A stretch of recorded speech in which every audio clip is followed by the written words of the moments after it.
Hello everybody, welcome to this video. What I'm going to share with you today is something that you can really apply to your own inner reality in order to bring more of yourself forward into your life, liberate more of your energy, and step into embodying more of who you came here to be. So if you're going to watch this video, please take a couple of moments to drop into it. Bringing your energy here, deciding to be here, deciding to connect to this information. And you can even get a pen and paper and maybe take down some key points. What I'm sharing today is with the intention to give you an area to look at yourself in, to provide something that helps you see your own inner processes. And what I share is really intended for you to apply it and work with it in your own way. So you can write down what resonates and please apply what I've shared in your own way and do the work to liberate more of yourself. This is a tool. This is something to make conscious. So while you're dropping in and getting your pen, I just want to also talk to the other ways that you can receive my information. So my YouTube channel is very new and I come on here, and my plan moving forward now is actually to make about 10-minute to 15-minute teaching videos. I also have an array of guided meditations on my channel here, and all of those are productions that I've put quite a lot of intention and effort into. And they're all processes that can really help you in your own embodiment of a higher level of consciousness and help you with certain foundational understandings and openings within your own being.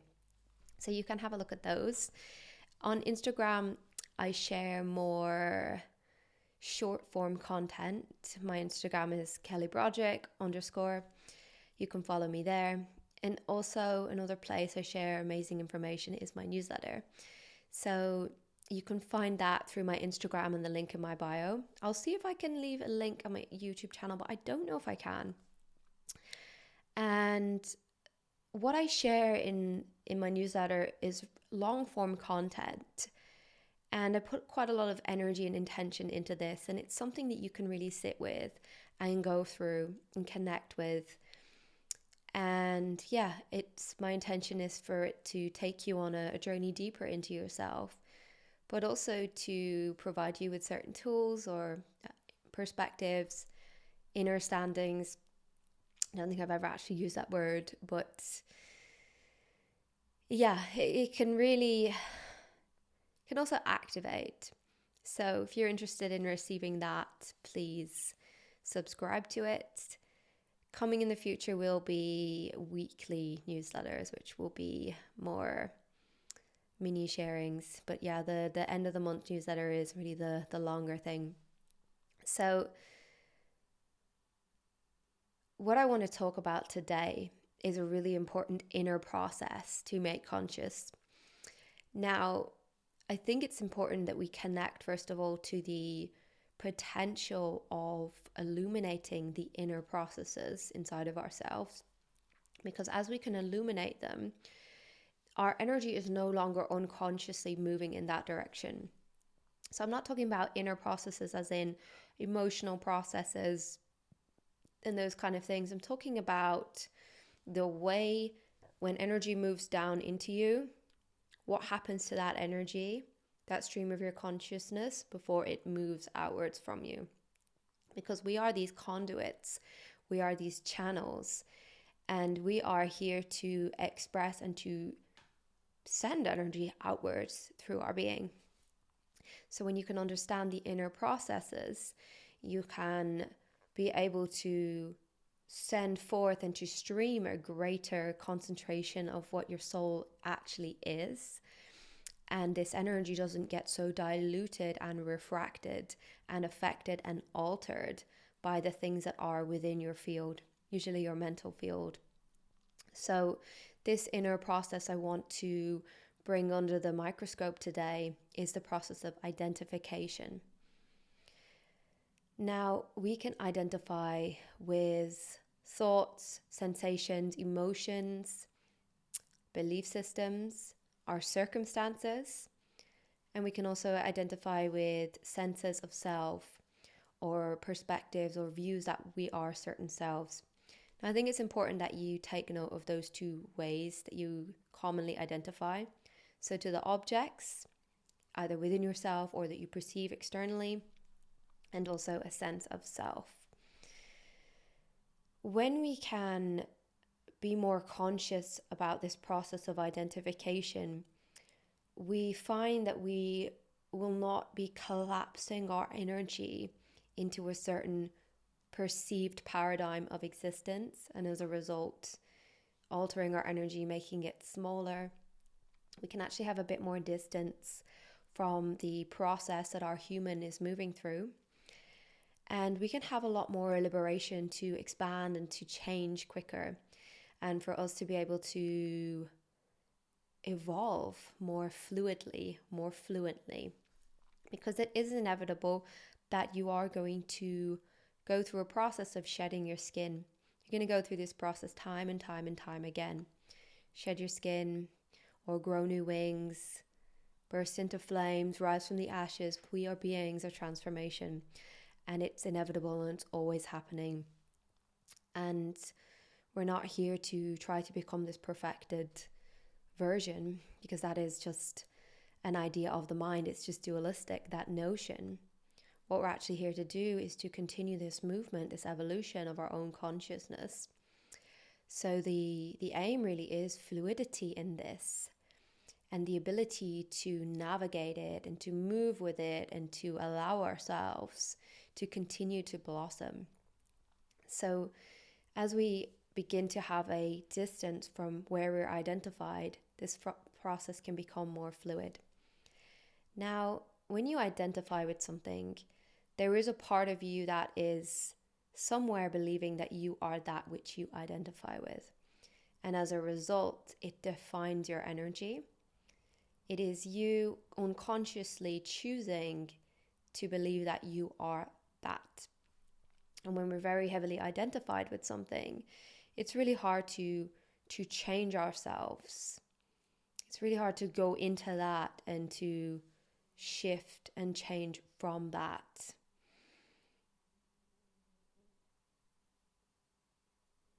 It becomes this sticky thing, and we end up trying to fix ourselves at that level. So there's two things you can do here. You can either choose to no longer identify with it and allow it to dissolve and to eventually disintegrate. Or, well, this is an or and an and. When you recognize where you're identifying, there will be a false code in that somewhere, like a sense of self that you're believing yourself to be, like it's a false coding. And these areas where we heavily identify, if you can figure out what that false code is and release it, that will also help whatever you identify with not be so close to you. Now, I know that sounds kind of intangible, this whole why you should keep your distance from the identification process. But if you just look at it like frames that you choose and lenses that you choose, and these frames and these lenses really define your energy. And the process is for us to know ourselves more fully.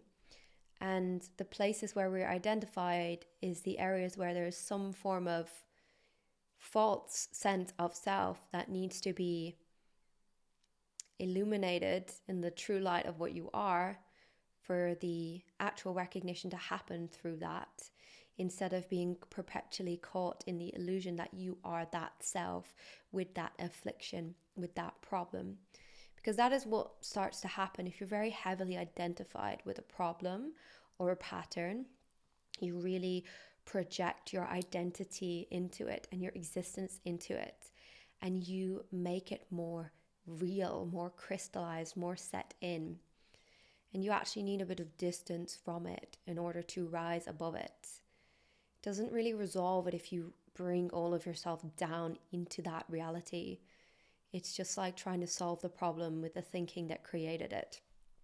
So when you're also very heavily identified with the happenings and the movements of energy within yourself, you can find that you might feel like you're suffering more.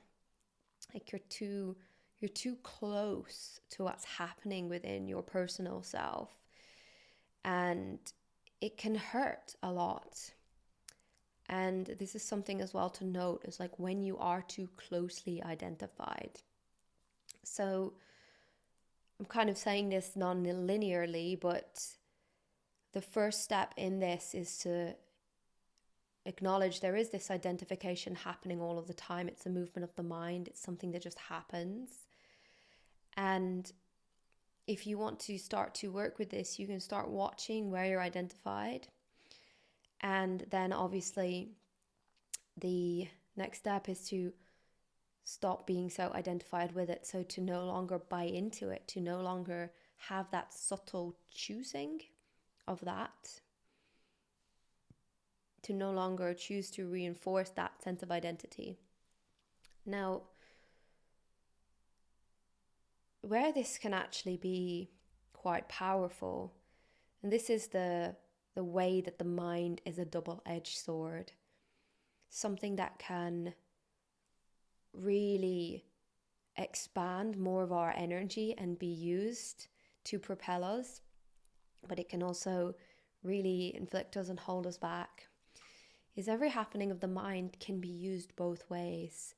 It can be used against us, which is when the process of identification is unconscious, or it can be used for us, for our growth, for our expansion, for our development. So how we can use it for ourselves is we can be intentional about what we choose to identify ourselves with. If you want to step into a new version, a very simple formula is this. See where you're identified with the present version. See where that identification is a solidification of you choosing and affirming this current reality, and remove it and start to open up yourself to identify towards that energy which you want to step into. Now, maybe you'll be able to access the greater vision of the energy you want to step into and just know that desired self and completely identify there. But most likely it'll be a step-by-step incremental adjustment of the expansiveness that you identify with. So you'll be constantly opening yourself up to identify with a greater potential, a greater sense of self. So this is where it can be used to our benefit. Now, it is a double-edged sword, and you have to be really conscious when playing with the functions of the mind like this. Because the thing about the mind is the mind likes to create crystallized pathways of energy. And our consciousness actually likes to evolve and expand and be more fluid. So we actually just need to be aware that we don't create too much of a crystallized pathway, and we don't become too set in that stone. And we still allow ourselves space to not be fixed or hooked into the identification in that direction as well. So you can identify with it as a process of opening yourself up more to the energy of that potential and letting it stream. But notice the difference of doing that and then actually creating a fixed view of it, a fixation within yourself, which is not conducive in creating an environment of fluid energy moving and helping there be a freshness in the way that your soul energy and your stream just cascades through your being. You know, we are a river that moves. We don't want to become a pond. So that's a couple of thoughts on identification. And make the process conscious is the first thing. if you're suffering a lot at the hands of your identification, which we nearly all the time do, the first step would be to really recognize where this is happening and stop it from happening, and return to a better baseline, return to a more solid foundation, and do the work with the healing of where you've been identified, because you can't just choose to identify in a different direction and bypass the current affliction and the current pain and just want to, all right, I'm just going to hop to a new reality. The only way to get there is to go through and to face that thing, to journey through it and to have an alchemical process. So play around with this. I'm curious to hear from any of you guys in the comments about this, if you have any questions, or if this kind of opens a sense of how you're going to apply this to you immediately, feel free to share. It's actually very good for you to reflect on how a piece of information interfaces in your own mind, and really look at that process, because that's the process of your consciousness expanding with the information that you receive. And the more you pay attention to that process, the more you can allow yourself to grow with what's coming into your field and what type of informational input that you're having. Okay, guys, please, if you are enjoying my content, follow my channel. Give it a like, whatever the thing is you do on YouTube. I think it's subscribe, like. This is still a new channel and I really want it to grow, and I'm really excited for my information to grow its own wings and to become more available to the world. So I'll see you guys next time. Sending you all a lot of love. Thanks for watching. Bye.